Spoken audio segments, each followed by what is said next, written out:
talk about the probationary period because, especially at my location, there has been a lot of questions.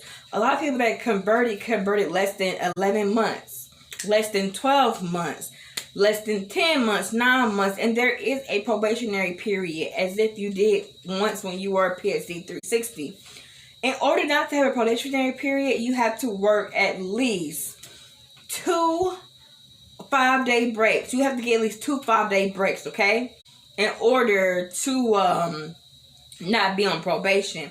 That's under the new contract. So don't let anybody tell you that when you come in as a career employee for being a 360, if you work there less than 2 years, that you won't be on a probationary period, because they're lying to you, okay? I do have to add this. If you've been there for 2.5 years or greater, there's still a probationary period when it comes to using your annual or sick leave. You can't use that for 90 days. Sit down, talk to your union rep.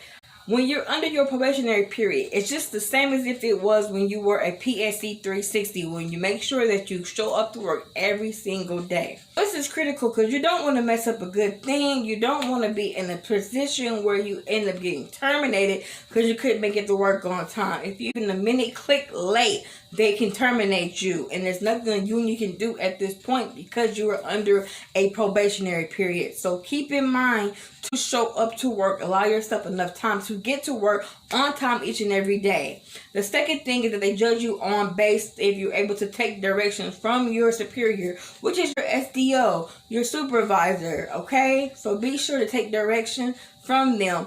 Honestly, a lot of times they won't be giving you proper training. When I left from automations to flat sorter machine, I have not been trained yet on a flat sorter machine. Literally, my supervisor told me what to do, how to do it. Stood over me and watched me and see if I can do it. And she took off.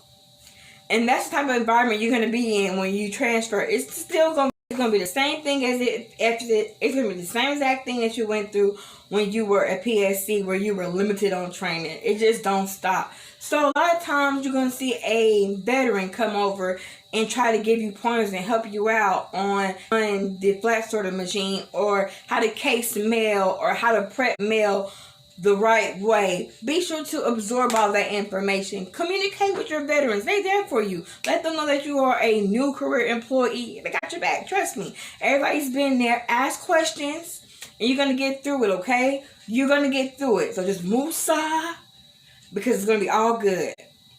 Move side, because it's going to be all good. Okay. The same thing you guys are going through, trust me, I'm going through the exact same thing, okay? So I can only tell you by experience. Another thing they're going to judge you on, you guys, is basically how punctual you are. It just all falls under the quota. In letter automations, we have to process 30,000 pieces of mail per so many minutes. Same thing when it's with the flat sorter machine. I think it's like 10,000 mail pieces you're probably processing within Pacific time span. Also, when they call overtime as a career employee under your probationary period, you got to take it. Now, the thing is, they give you an option whether you're going to be on the list or if you're going to be a non-scheduled on the list or non-list. So they call non-list. That means people who didn't sign up for overtime still has to stay. If they call on the list, which is OTDL, on overtime desired list, and you signed up to be on the overtime desired list and you don't stay, that can lead to a failure to follow direction because you specifically was told to stay and you didn't stay. So that's something to keep in mind. If you're not sure that you work overtime or not, I would say do not put your name on the overtime desired list until you know for sure. Now, when you do the overtime desired list, it's like this, okay?